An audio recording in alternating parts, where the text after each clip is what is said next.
Kaya pala ganito ang naging resulta ng kapalaran ko. Kasi alam ng Diyos na kaya ko. Sa edad kong to, napagod na akong magmadali. Kaya lahat ng ginagawa ko ngayon, ini-enjoy ko na lang.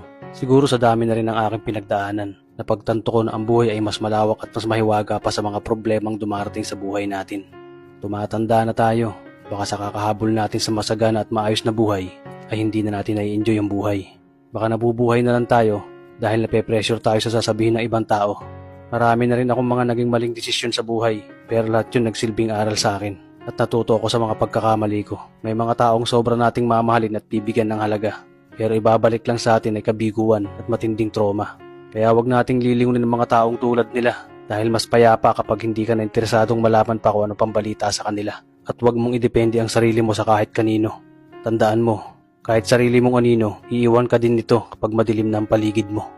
Kailangan natin matutunan na huwag ikumpara ang sarili natin sa iba dahil hindi natin laban ang laban nila. Karera mo to, di nila karera. Dahil ang buhay ay hindi naman nasusukat sa kung sino ang mayaman, kundi kung sino ang payapa. Kaya galingan mo lang palagi tol dahil napakaraming tao mapanghusga, dihilahin ka pababa at lagi mo